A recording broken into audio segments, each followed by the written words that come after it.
આજે આપણે વિદ્યુત પ્રવાધારિત ખંડના લીધે ઉદ્ભવતા ચુંબકીય ક્ષેત્ર માટે બાયો-સાવરના નિયમ અંગેની ચર્ચા કરીશું. વિદ્યાર્થી મિત્રો, બાયો-સાવરનો નિયમ આપણા માટે બહુ અગત્યનો નિયમ છે. એટલે આ નિયમને તમે સમજવા માટેનો પૂરતો પ્રયત્ન કરશો. આપણી પાસે આકૃતિમાં દર્શાવ્યા અનુસાર એક યાદચ્છિક આકારનો તાર દર્શાવેલો છે અને આ જે યાદચ્છિક આકારનો તાર છે એ યાદચ્છિક આકારના તારને આપણે XY એવું નામ આપી દઈએ. આ જે યાદચ્છિક આકારનો તાર છે એ તારમાંથી I જેટલો વિદ્યુત પ્રવાહ જે છે એ I જેટલો વિદ્યુત પ્રવાહ પસાર થાય છે. એટલે આપણે કહી શકીએ કે આ જે તાર છે એ તાર પ્રવાહ ધારિત છે. હવે આ જે યાદચ્છિક આકારનો તાર છે એને dl જેટલી લંબાઈના સૂક્ષ્મ ખંડોમાં વિભાજિત થયેલો કલ્પી. માની લો કે આ કોઈ એક સૂક્ષ્મ ખંડ છે અને આ જે સૂક્ષ્મ ખંડ છે એની લંબાઈ dl છે. હવે આ જે સૂક્ષ્મ ખંડ dl જે છે એમાંથી પણ I જેટલો પ્રવાહ પસાર થવાનો. તો જો અહીંયા આગળ આપણે સ્પર્શક દોરી દઈએ તો આ જે સ્પર્શક જે છે એ આપણને પ્રવાહ ખંડની દિશા દર્શાવે છે, જેને આપણે I સદિશ dl કહી શકીએ. ચલો, ક્લિયર આટલે સુધી? હવે આ જે પ્રવાહખંડ છે એ પ્રવાહખંડથી r જેટલા અંતરે, માની લો કે અહીંયા આગળ કોઈ બિંદુ P છે અને આપણે આ P બિંદુ પાસે ચુંબકીય ક્ષેત્ર નક્કી કરવું છે. અને બાયો-સાવરનો નિયમ એના જ માટે છે. બાયો-સાવરનો નિયમ એવો છે કે I સદિશ dl જેટલા પ્રવાહખંડના લીધે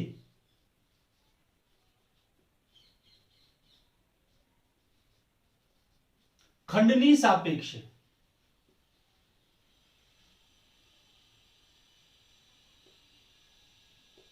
r જેટલા સ્થાન સદિશ ધરાવતા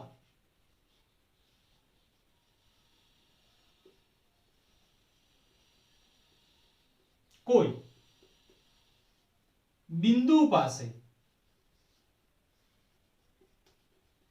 ચુંબકીય ક્ષેત્ર dB. હવે આ જે બિંદુ છે, માની લો કે આ P બિંદુ છે, તો આ P બિંદુ પાસે ચુંબકીય ક્ષેત્ર કેટલું છે એ ગણવા માટેનું સૂત્ર છે.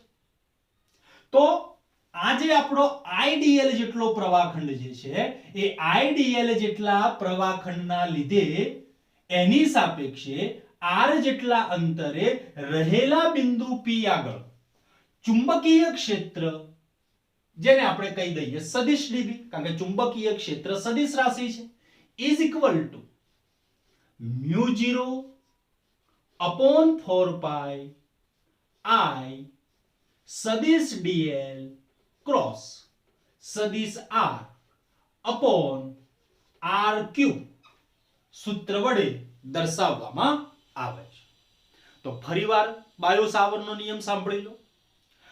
I સદિશ dl જેટલા વિદ્યુત પ્રવાધારિત ખંડના લીધે ખંડની સાપેક્ષે સદિશ r જેટલા સ્થાન સદિશ ધરાવતા કોઈક બિંદુ આગળ ઉદ્ભવતું ચુંબકીય ક્ષેત્ર સદિશ dB is equal to μ0 upon 4 pi I સદિશ dl ક્રોસ સદિશ r upon r ક્યુબ સૂત્ર વડે દર્શાવવામાં આવે છે. હવે જોજો, જે બિંદુ આપણે કહીએ છીએ ભાઈ r જેટલા સ્થાન સદિશ ધરાવતા બિંદુ આગળ ચુંબકીય ક્ષેત્ર જે છે એ ચુંબકીય ક્ષેત્ર પ્રપોઝનલ ટુ તારમાંથી પસાર થતા પ્રવાહના સમપ્રમાણમાં. એ જે ચુંબકીય ક્ષેત્ર છે એ ચુંબકીય ક્ષેત્ર ખંડ લંબાઈ dl એટલે ખંડ લંબાઈના સમપ્રમાણમાં છે. એ ચુંબકીય ક્ષેત્ર જે છે એ sin થીટાના સમપ્રમાણમાં, જ્યાં થીટા એ I સદિશ dl અને સદિશ r વચ્ચેનો ખૂણો છે. હવે જોજો અહીંયાથી idl ક્રોસ સદિશ r છે, આપણે અહીંયા ક્રોસ ગુણાકાર કરી દઈએ તો db is equal to mu 0 upon 4 pi idl r sin theta upon r cube. चलो ऊपर नीचे एक एक r कैंसिल कर दઈએ तो db is equal to mu 0 upon 4 pi idl sin theta upon r square. तो પ્રવાહખંડના લીધે પ્રવાહખંડથી r જેટલો સ્થાન સદિશ ધરાવતા કોઈક બિંદુ આગળ ચુંબકીય ક્ષેત્ર, તમે આ સૂત્રનો પણ ઉપયોગ કરી શકો અને તમે આ સૂત્રનો પણ ઉપયોગ કરી શકો. આ સૂત્ર જે છે એ સદિશના સ્વરૂપમાં જે છે, જ્યારે આ સૂત્ર જે છે તમને સીધું મૂલ્ય દર્શાવે છે. Okay, db proportional to 1 upon r square એટલે કે અંતરના વર્ગના વ્યસ્ત પ્રમાણમાં છે. હવે જો તમે આ બધાનો સમન્વય કરી દો તો જોજો db proportional to I dl sin theta upon r square. અહીંયાથી આ proportional ને દૂર કરી દઈએ અને જો proportional ને દૂર કરશો તો એની જગ્યાએ અચળાંક આવશે mu 0 upon 4 pi I dl sin theta upon r square. જ્યાં mu 0 તમે જાણો છો mu 0 મુક્ત અવકાશની પરમિએબિલિટી જેની કિંમત છે 4 pi into 10⁻⁻⁷. તો આ જે આપણું સૂત્ર જે છે આપણને મળી ગયું db is equal to mu 0 upon 4 pi idl sin theta upon r square. પણ માની લો કે તમારે આને સદિશના સ્વરૂપમાં લાવવું છે તો હવે શું કરીએ, ધ્યાનથી જોજો. સદિશ db is equal to અથવા ચલો db is equal to આ સૂત્રને અંશમાં r વડે ગુણી દઈએ અને છેદમાં r વડે ગુણી દઈએ તો is equal to mu 0 upon 4 pi I dl r sin theta upon r cube. સદિશ કરી દઈએ તો સદિશ db is equal to mu 0 upon 4 pi I સદિશ dl ક્રોસ સદિશ r upon r cube, જે આપણું આ સૂત્ર છે. તો ક્લિયર?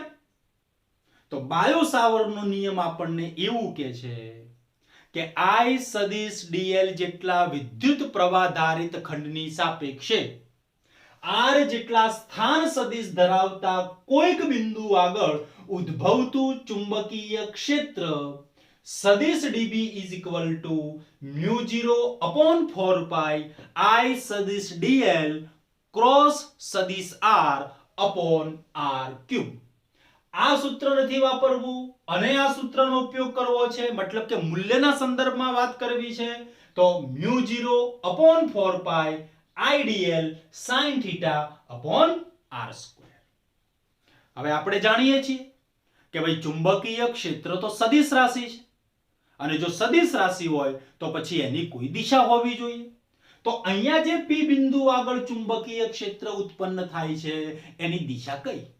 તો આપણે કહ્યું એ પ્રમાણે અહીંયા આપણે મૂક્યું ને idl r sin theta એટલે કે idl અને આ જે સદિશ r છે આ બંને વચ્ચેનો ખૂણો માની લો કે થીટા જેટલો છે.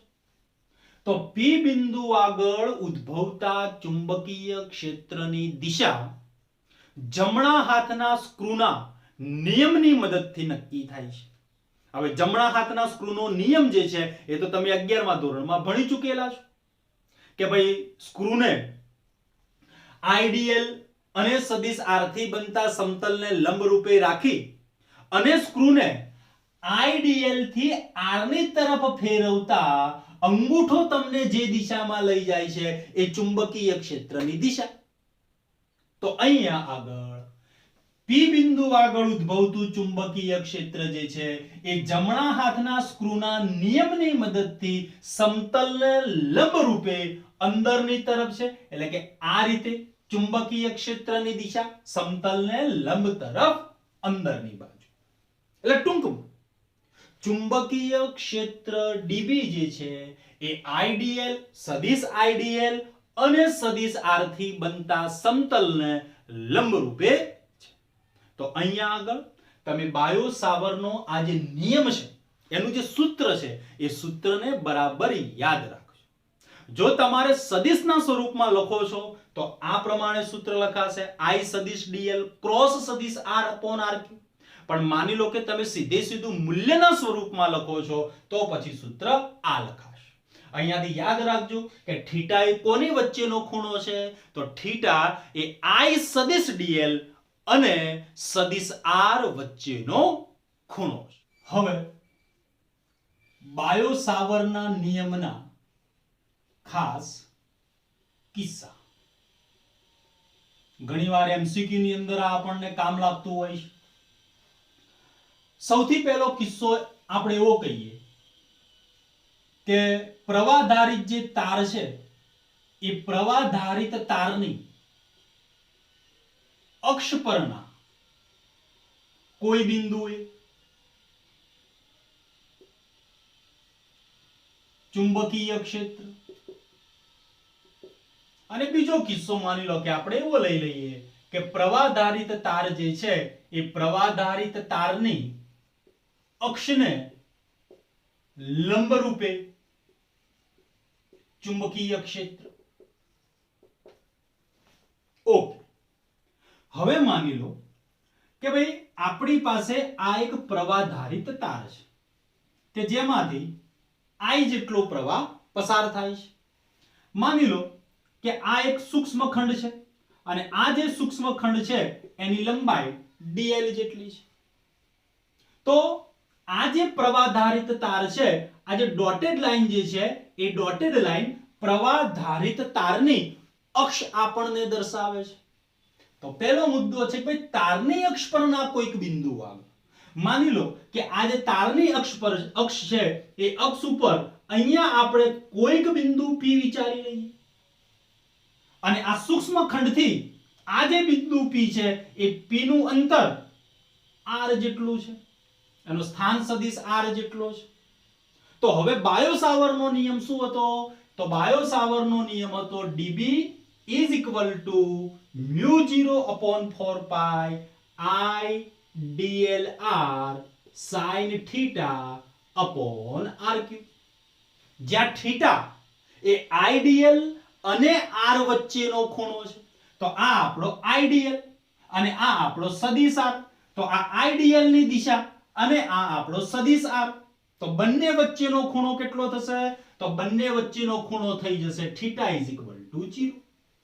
હવે જો અહીંયા θ = 0 મૂકી દઈએ તો sin 0 = 0 અને sin 0 એની કિંમત 0 થશે. તો તારની અક્ષ પરના કોઈક બિંદુએ ચુંબકીય ક્ષેત્ર dB = 0 કારણ θ = 0 હોવાથી. ચલો ક્લિયર? ઓકે. બીજો મુદ્દો છે તારની અક્ષને લંબ રૂપે ચુંબકીય ક્ષેત્ર. માની લો કે આ પ્રવાહધારિત તાર અને આ પ્રવાહધારિત તારની અક્ષને લંબ રૂપે, એટલે માની લો કે ભાઈ લંબ રૂપે અહીંયા કોઈ બિંદુ P છે અને આ જે અંતર જે છે અંતર r છે, આ આપણો પ્રવાહખંડ. તો આ તમારા આઈડીએલ ની દિશા અને આ તમારો સ્થાન સદિશ r. તો બંને વચ્ચેનો ખૂણો કેટલો થયો? તો બંને વચ્ચેનો ખૂણો 90 ડિગ્રી π/2. તો આપણા સૂત્ર પ્રમાણે dB = μ0/4 pi I dlr sin theta upon rq. તો તારની અક્ષને લંબરૂપે ચુંબકીય ક્ષેત્ર શોધવું છે તો એ વખતે થીટા કેટલો થશે? Theta pi by 2. અને થીટા પાઈ બાય 2 એટલે કે sin 90 is equal to 1. તો આ પરિસ્થિતિમાં તમને ચુંબકીય ક્ષેત્ર મળશે અને એ ચુંબકીય ક્ષેત્ર જે છે એ ચુંબકીય ક્ષેત્ર મહત્તમ હશે. તો તારની અક્ષ પરના કોઈ પણ બિંદુએ ચુંબકીય ક્ષેત્ર જો આપણને શોધવાનું કે તો તારની અક્ષ પરના કોઈ પણ બિંદુએ ચુંબકીય ક્ષેત્ર હંમેશા શૂન્ય થાય.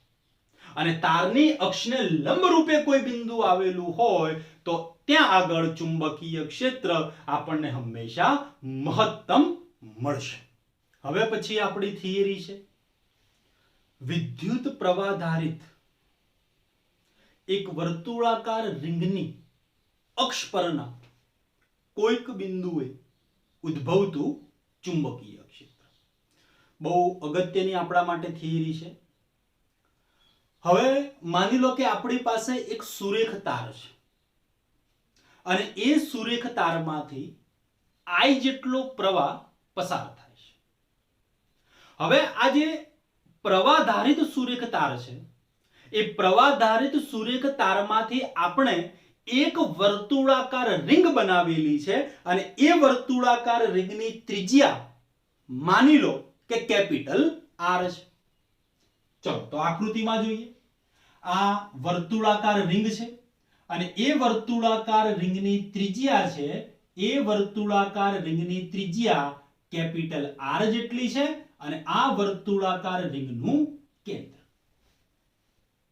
હવે વર્તુળાકાર રિંગની અક્ષ છે એ વર્તુળાકાર રિંગની અક્ષ x અક્ષ ઉપર સંપાત થયેલી છે.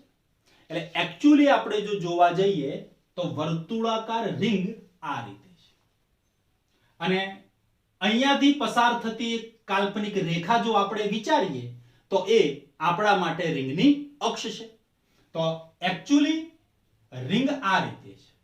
આ રીતે વર્તુળાકાર રિંગ છે અને આ રિંગની અક્ષ છે એ અક્ષ x અક્ષ ઉપર સંપાત થયેલી છે. હવે આપણે આ જે વર્તુળાકાર રિંગ છે એ વર્તુળાકાર રિંગના પરિઘ ઉપર dl જેટલી લંબાઈનો એક સૂક્ષ્મખંડ આપણે વિચારીએ અને એ પ્રવાહખંડની દિશા આ રીતે થશે I સદિશ dl પ્રવાહખંડની દિશા અને I dl જેટલા પ્રવાહખંડની સાપેક્ષે પ્રવાહખંડથી R જેટલા સ્થાન સદિશ ધરાવતા અંતરે કોઈક બિંદુ P આગળ આપણે ચુંબકીય ક્ષેત્ર જે છે એ ચુંબકીય ક્ષેત્ર શોધવું છે. હવે અહીંયા તમે સમજવા માટેનો પ્રયત્ન કરો. આ રિંગ છે અને આ પરિઘ આપણે સૂક્ષ્મખંડ જે છે એ સૂક્ષ્મખંડ આ પરિઘ ઉપર આપણે વિચારેલો છે. તો IDL ની દિશા આ રીતે થશે સ્પર્શકની દિશામાં એટલે કે આ તમારા માટે IDL ની દિશા. અને હવે જે સદિશ R છે આકૃતિમાં જુઓ સ્થાન સદિશ જે છે એ આ રીતે છે. અહીંયા આગળ આપણી અક્ષ છે અને આ રીતે સદિશ R ની દિશા એટલે કે સ્થાન સદિશ. આ આપણા માટે સ્થાન સદિશ. હવે તમે આકૃતિમાં જોઈ શકો છો કે આ IDL અને આ R આ બંને વચ્ચેનો એંગલ જે છે એ બંને વચ્ચેનો એંગલ 90 ડિગ્રી છે. માની લો કે સદિશ R આ રીતે હોત તોય એંગલ 90 ડિગ્રી, આ સદિશ R આ રીતે હોત તોય તમે જોઈ લો એંગલ 90 ડિગ્રી, સદિશ R આ રીતે હોત તો પણ એંગલ 90 ડિગ્રી. એટલે કોઈ પણ પરિસ્થિતિમાં I સદિશ dl અને સદિશ R વચ્ચેનો ખૂણો જે છે આ ખૂણો હંમેશા θ π/2. ફરી એકવાર આકૃતિમાં સમજી લો. પ્રવાહખંડ આપણે અહીંયા વિચારેલો છે એટલે આ આપણા માટે IDL ની દિશા. બરાબર અહીંયા એક કાલ્પનિક અક્ષ છે જેને આપણે રિંગની અક્ષ કહીએ છીએ જેના ઉપર આપણે P બિંદુ વિચારેલું છે અને આ જે છે એ આપણો સદિશ R છે. તો આ આઈડીએલ અને સદિશ આર આ બંને વચ્ચેનો ખૂણો 90 ડિગ્રી. કદાચ આપણો સદિશ આર આ રીતે હોત તોય તમે જોઈ લો એંગલ 90 ડિગ્રી, સદિશ આર આ રીતે હોત તોય એંગલ 90 ડિગ્રી. તો આકૃતિની અંદર આઈડીએલ જેટલા પ્રવાહખંડના લીધે આર જેટલા સ્થાન સદિશ ધરાવતા કોઈક બિંદુ આગળ આપણે ચુંબકીય ક્ષેત્ર શોધવું છે. હવે આ જે ચુંબકીય ક્ષેત્ર છે એની દિશા કઈ? તો હમણાં અગાઉની થિયરીમાં કહ્યું કે I સદિશ dl અને સદિશ r થી બનતા સમતલને લંબરૂપે. ચલો અહીંયા પાછા આવો. તો આ આપણા માટે IDL, આ સદિશ r, જોજો ધ્યાનથી, આ સદિશ r. હવે આ IDL અને r થી બનતું સમતલ. તો હવે ચુંબકીય ક્ષેત્ર ક્યાં છે? તો હમણાં કહ્યું એ પ્રમાણે કે ભાઈ ચુંબકીય ક્ષેત્ર જે છે એ આઈડીએલ અને r થી બનતા સમતલને લંબરૂપે. અહીંયા જુઓ, જો આ રીતે દોરવા જઈશું તો એંગલ 90 ડિગ્રી નથી થતો. એટલે આ રીતે જો આપણે ડીબી ની દિશા રાખીએ તો તમે જોઈ લો આઈડીએલ અને r થી બનતા સમતલને લંબરૂપે છે. તો ચુંબકીય ક્ષેત્રની દિશા આઈડીએલ અને r થી બનતા સમતલને લંબરૂપે આપણે દર્શાવેલી છે. ઓકે, હવે જુઓ કે આ ખૂણો જે છે એ 90 ડિગ્રી. ચલો આઈડીએલ અને સદિશ r આ બંને વચ્ચેનો ખૂણો આપણે વિચારી લઈએ થીટા જેટલો. તો આ ખૂણો જે છે ખૂણો થશે π/2 માઈનસ થીટા, અને આ જે ખૂણો છે એ ખૂણો થશે 90 ડિગ્રી. હવે ટોટલ એંગલ કેટલો? અહીંયાથી માંડી અને આટલે સુધીનો આ ખૂણો કેટલો થવાનો? તો આ ખૂણો થવાનો 180, એટલે કે પાઈ રેડિયન. તો હવે આ વધ્યો અહીંયાથી માંડી અને આટલે સુધીનો ખૂણો કેટલો? તો જુઓ આ ખૂણો થયો π/2 માઈનસ થીટા, આ ખૂણો જે છે એ π/2 એટલે વત્તા π/2. તો હવે વધેલો ખૂણો કેટલો હોય? તો ટોટલ તમને 180 મળે. તો એ વધેલો ખૂણો જે છે થીટા જેટલો. ચલો થીટા થીટા કેન્સલ, 2π/2 2 2 કેન્સલ, જવાબ આવ્યો પાઈ.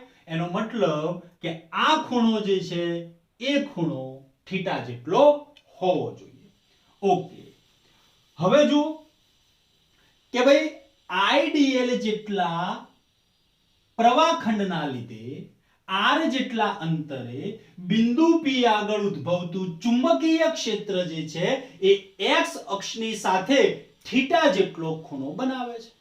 તો તમે આ તો ભણી ચૂકેલા છો કે સદિશ db x અક્ષની સાથે થીટા જેટલો ખૂણો બનાવે તો એનો x અક્ષ ઉપરનો ઘટક થશે db cos થીટા, અને એનો y અક્ષ ઉપરનો ઘટક થશે, આ y અક્ષ આપણે જો સમજી લઈએ તો y અક્ષ ઉપરનો એનો ઘટક થશે db sin થીટા. ચલો આટલે સુધી તમે બરાબર ક્લિયર હોવા જોઈએ. આઈડીએલ પ્રવાહખંડ, એ પ્રવાહખંડથી r જેટલા અંતરે બિંદુ p, અને બિંદુ p આગળ ઉદ્ભવતું ચુંબકીય ક્ષેત્ર આઈડીએલ અને r થી બનતા સમતલને લંબરૂપે. પેલો મુદ્દો પાછો યાદ રાખજો કે આઈડીએલ અને r વચ્ચેનો ખૂણો 90 ડિગ્રી. ભલે આકૃતિમાં હાલ દેખાતો નથી પણ મેં તમને સમજાવ્યું એ પ્રમાણે આ તમારા આઈડીએલ ની દિશા, આ તમારો સદિશ r. તમે જોઈ શકો છો કે આઈડીએલ અને r વચ્ચેનો ખૂણો હંમેશા 90 ડિગ્રી થવો જોઈએ. હવે આપણે એક બીજો પ્રવાહખંડ બરાબર આની બિલકુલ સામે એક પ્રવાહખંડ આપણે અહીંયા વિચારીએ. તો એના માટે આ I સદિશ dl ની એટલે કે પ્રવાહખંડની દિશા. હવે આ પ્રવાહખંડના લીધે બિલકુલ r જેટલા અંતરે બિંદુ p આગળ આપણે ઉદ્ભવતું ચુંબકીય ક્ષેત્ર નક્કી કરવું છે. ચલો આ રીતે જોઈ લો. પહેલા અહીંયા આગળ આપણે સૂક્ષ્મખંડ વિચાર્યો તો, હવે અહીંયા સૂક્ષ્મખંડ આપણે વિચાર્યો.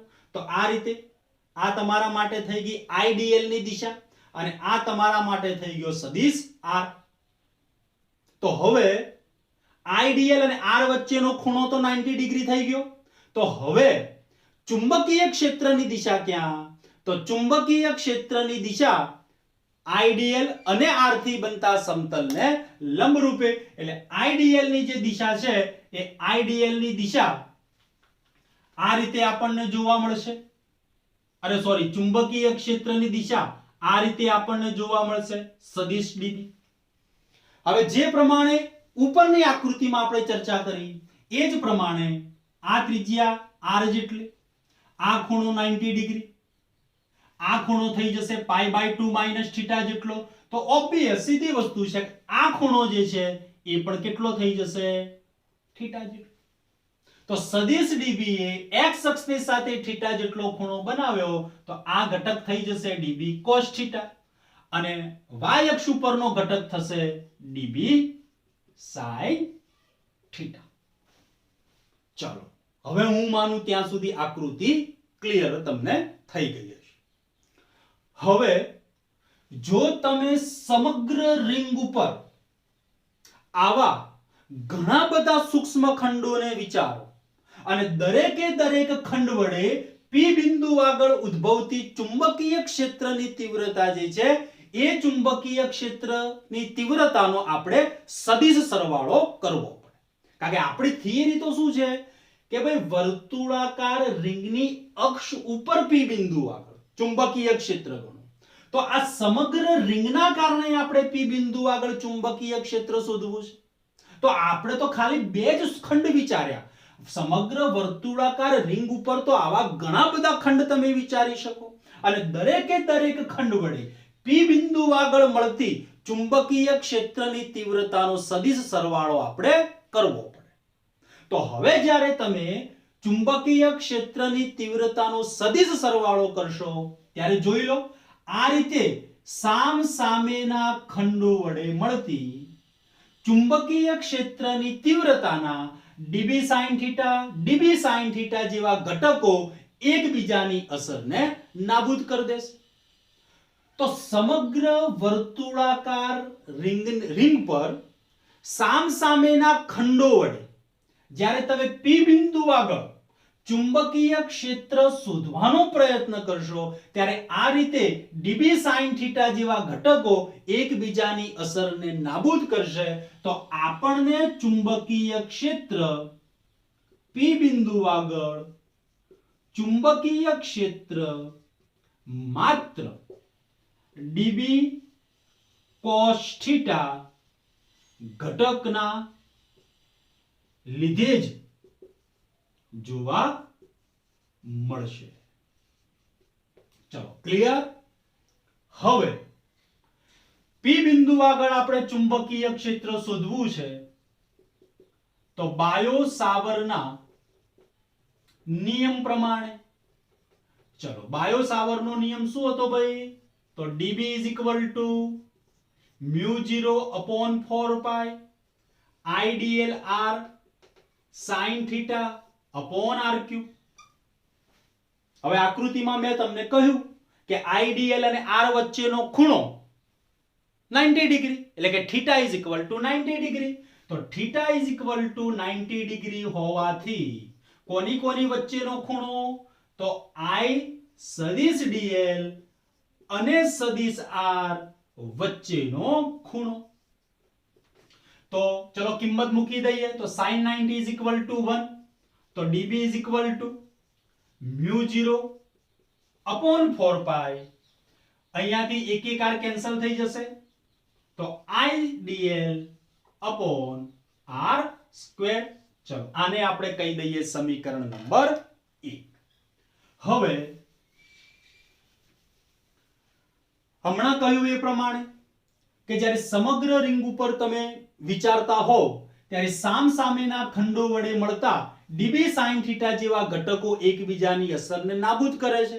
એટલે ચુંબકીય ક્ષેત્ર માત્ર ને માત્ર આપણને કયા ઘટકોના કારણે મળે છે? તો dB cos થીટા ઘટકના કારણે મળે છે. તો ચુંબકીય ક્ષેત્ર dB cos થીટા. ચલો સમીકરણ નંબર 1 માંથી આ dB ની કિંમત અહીંયા મૂકી દઈએ. તો μ0/4 pi IDL upon R square into cos θ. ચલો આને આપણે કહી દઈએ સમીકરણ નંબર 2. હવે આકૃતિને જુઓ. આકૃતિ ઉપરથી તમે આ ત્રિકોણને વિચારો, આ ત્રિકોણને વિચારો તો એની ઉપરથી cos θ પાસેની બાજુ ભાગ્યા કર્ણ. ચલો એની પાસેની બાજુ કઈ થશે? થીટાની પાસેની બાજુ કેપિટલ આર અને કર્ણ થશે સ્મોલ આર. હવે અહીંયા આગળ તમે પાયથાગોરસ વાપરો તો કર્ણનો વર્ગ ઇઝ ઇક્વલ ટુ એક બાજુનો વર્ગ એટલે કે આર સ્ક્વેર વત્તા આ બીજી બાજુ જે છે બીજી બાજુનો વર્ગ. તો હવે અહીંયા તમે જુઓ કે આ P બિંદુ જે છે એ P બિંદુ આ રિંગના કેન્દ્રથી માની લો કે x જેટલા અંતરે છે. તો હવે અહીંયા શું લખાશે? x². ચલો ક્લિયર આટલે સુધી?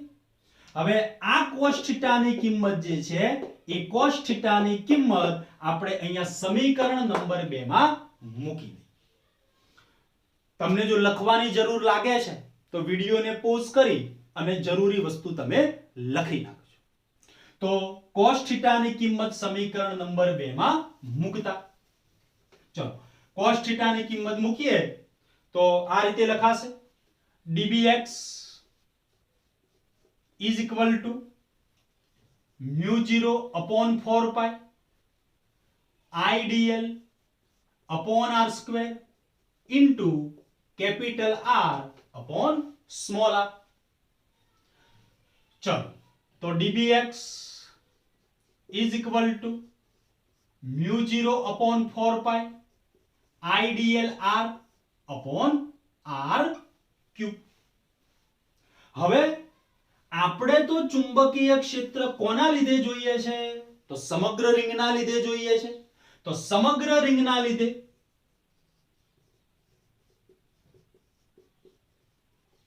બિંદુ P આગળ चुंबकीय क्षेत्र B is equal to close integration dbx.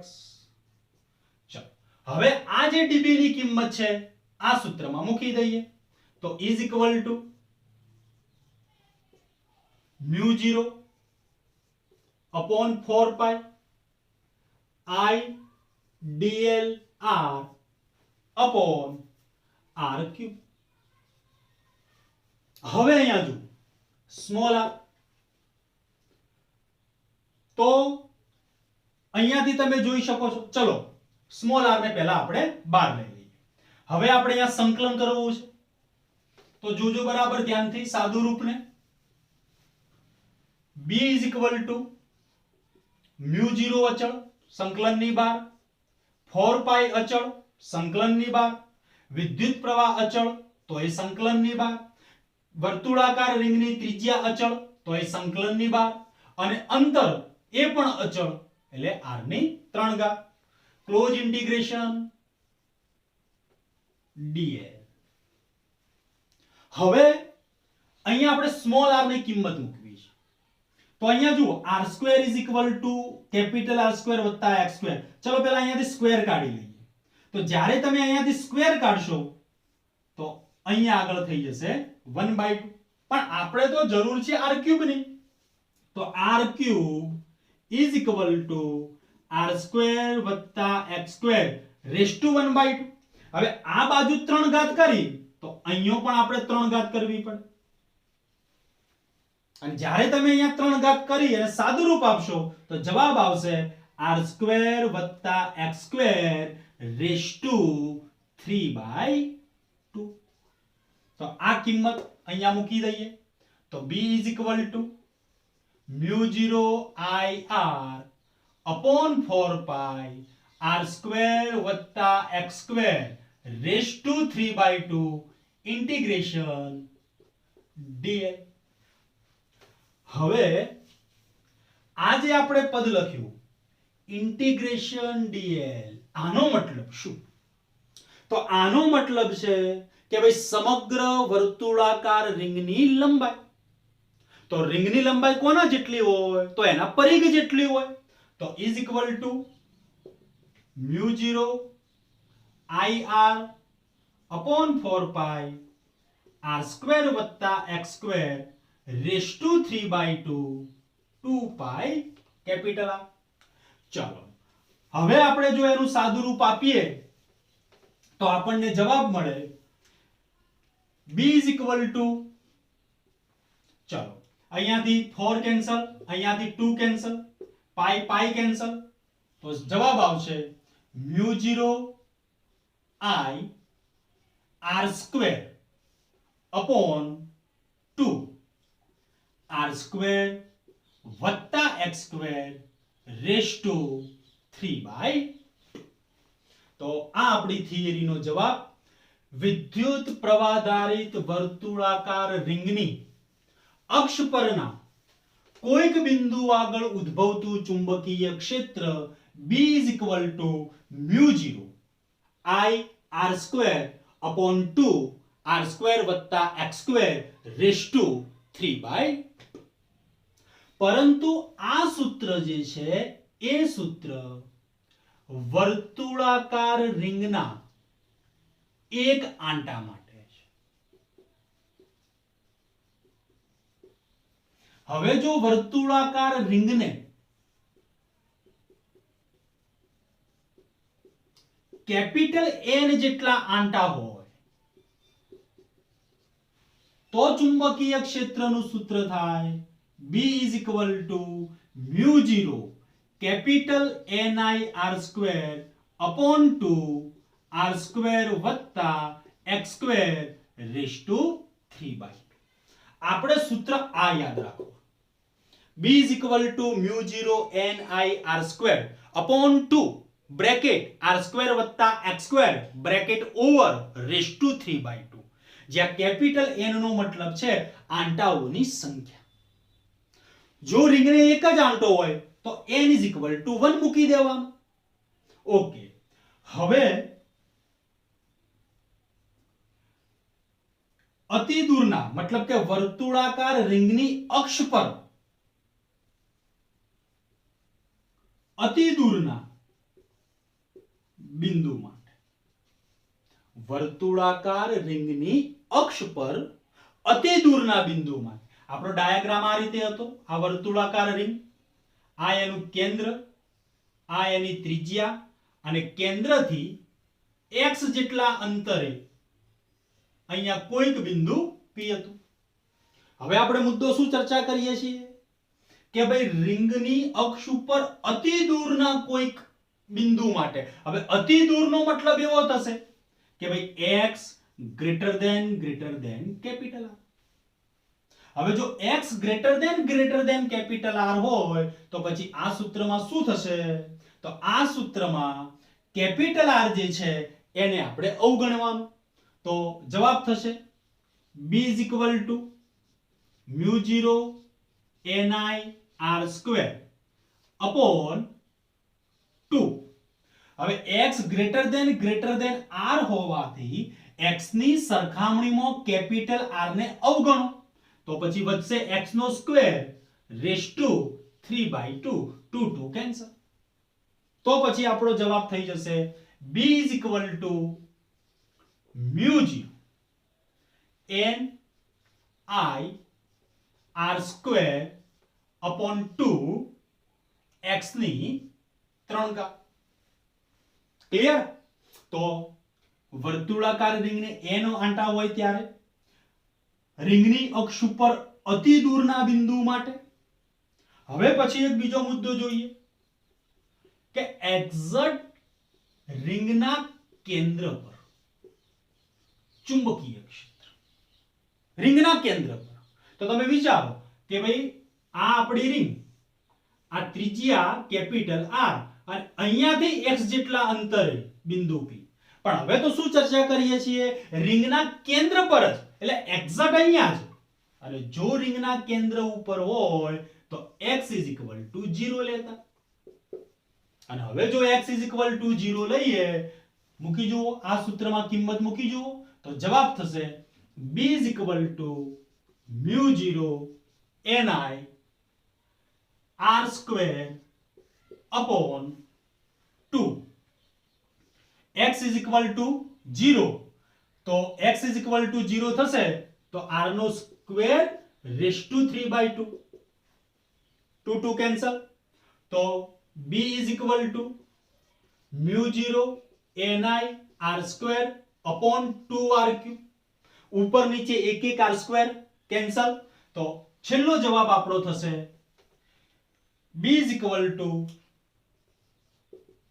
mu 0 ni upon 2r. ચલો ક્લિયર? આ સૂત્રને બરાબર યાદ રાખજો, એમસીક્યુ માટે, એક્ઝામ્પલ માટે બહુ અગત્યનું સૂત્ર છે. વર્તુળાકાર રિંગની કેન્દ્ર પર ચુંબકીય ક્ષેત્ર B is equal to mu 0 ni upon 2r. ફરી કહું છું, બરાબર યાદ રાખજો આ સૂત્રને. આના આધારે આપણે ઘણીવાર એમસીક્યુ અથવા તો એક્ઝામ્પલની ગણતરી કરીશું. વર્તુળાકાર રિંગના કેન્દ્ર પર ચુંબકીય ક્ષેત્ર B બરાબર mu 0 ni upon 2r, જ્યાં n નો મતલબ છે આંટાઓની સંખ્યા. અને છેલ્લો એક મુદ્દો જોઈ લઈએ. રિંગની અક્ષ પર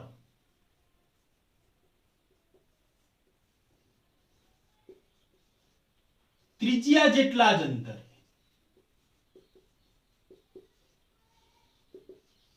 ચુંબકીય ક્ષેત્ર, વર્તુળાકાર રિંગની જેટલી ત્રિજ્યા હોય એટલા જ અંતરે ચુંબકીય ક્ષેત્ર. જોજો આપણી આકૃતિ આ રીતે હતી, આ ત્રિજ્યા કેપિટલ આર, આ વર્તુળાકાર રિંગની અક્ષ. તો હવે શું કીધું? રિંગની અક્ષ ઉપર રિંગની ત્રિજ્યા જેટલા જ અંતરે, તો અહીંયાથી કેપિટલ આર જેટલા અંતરે આપણે ચુંબકીય ક્ષેત્ર શોધવું છે. તો હવે રિંગની ત્રિજ્યા જેટલા જ અંતર માટે x is equal to capital R લેતા. ચલો તો આ જે આપણું સૂત્ર છે એ સૂત્રમાં x is equal to R લઈ લઈએ. તો b is equal to mu 0 n આંટાઓની સંખ્યા i r square upon 2 r square વત્તા x ની જગ્યાએ r લેવાનો છે રેઝ ટુ 3/2 ઇક્વલ ટુ. હવે જ્યારે તમે આનું સાદું રૂપ આપશો તો તમને જવાબ મળશે mu 0 ni upon 2 raised to 5/2 into capital R. તો આ બાયો સાવરનો નિયમ અને પ્રવાહધારિત રિંગની અક્ષ ઉપરના કોઈ બિંદુએ ચુંબકીય ક્ષેત્ર B is equal to mu 0 ni r square upon 2 r square વત્તા x square raised to 3/2. અને બહુ અગત્યનું સૂત્ર, રિંગના કેન્દ્ર પર ચુંબકીય ક્ષેત્ર B is equal to mu 0 capital Ni upon 2r. હવે વિદ્યાર્થી મિત્રો, અગાઉના લેક્ચરમાં આપણે એવી ચર્ચા કરી કે ભાઈ આપણી પાસે કોઈ પ્રવાહધારિત તાર છે અને આ પ્રવાહધારિત તારના લીધે આપણે ચુંબકીય ક્ષેત્ર શોધવું હોય તો એક ચુંબકીય ક્ષેત્રની દિશા નક્કી કરવા માટે આપણે એક નિયમની ચર્ચા કરી હતી. તો આ પ્રવાહધારિત તારમાં પ્રવાહ ઉપરની તરફ જઈ રહ્યો છે, તાર છે, તો તારને જમણા હાથમાં એવી રીતે પકડો કે જેથી અંગૂઠો પ્રવાહની દિશામાં રહે અને તમારી આંગળીઓ તમને જે દિશામાં લઈ જાય એ આપણા માટે ચુંબકીય ક્ષેત્રની દિશા. પણ પ્રવાહધારિત રિંગ હોય અને એ પ્રવાહધારિત રિંગના લીધે જ્યારે કોઈ બિંદુ આગળ ચુંબકીય ક્ષેત્ર ઉત્પન્ન થાય તો એ ચુંબકીય ક્ષેત્રની દિશા કેવી રીતે નક્કી કરવી? તો પ્રવાહધારિત તાર માટે તમે જે નિયમ એપ્લાય કરો છો બિલકુલ એનાથી ઉલટો નિયમ એપ્લાય કરો. તાર માટે શું હતું? અંગૂઠાને પ્રવાહની દિશામાં રાખો અને આંગળીઓ તમને ક્ષેત્રની દિશા આપશે. પરંતુ વર્તુળાકાર રિંગ માટે આંગળીઓને પ્રવાહની દિશામાં વીંટાળો. માની લો કે પ્રવાહ આ રીતે જઈ રહ્યો છે તો આંગળીઓને પ્રવાહની દિશામાં વીંટાળો અને અંગૂઠો જે છે એ અંગૂઠો તમને ચુંબકીય ક્ષેત્રની દિશા આપશે. માની લો કે ભાઈ પ્રવાહ આ ડિરેક્શનમાં છે, એન્ટી ક્લોકવાઇઝ પ્રવાહ છે, તો આંગળીઓને પ્રવાહની દિશામાં વીંટાળો તો અંગૂઠો જે છે એ અંગૂઠો તમને જે ડિરેક્શન આપે એ ચુંબકીય ક્ષેત્રની દિશા છે. તો આ વસ્તુને પણ તમે બરાબર યાદ રાખજો, કારણ કે ઘણીવાર એક્ઝામ્પલની અંદર ચુંબકીય ક્ષેત્ર કેટલું અને એની દિશા કઈ, દિશા આપણને પૂછતા હોય છે. તો તાર માટે અંગૂઠાને પ્રવાહની દિશામાં રાખો અને આંગળીઓ તમને ક્ષેત્રની દિશા આપશે. જ્યારે રિંગ માટે આંગળીઓને પ્રવાહની દિશામાં વીંટાળો અને અંગૂઠો છે એ અંગૂઠો તમને ચુંબકીય ક્ષેત્રની દિશા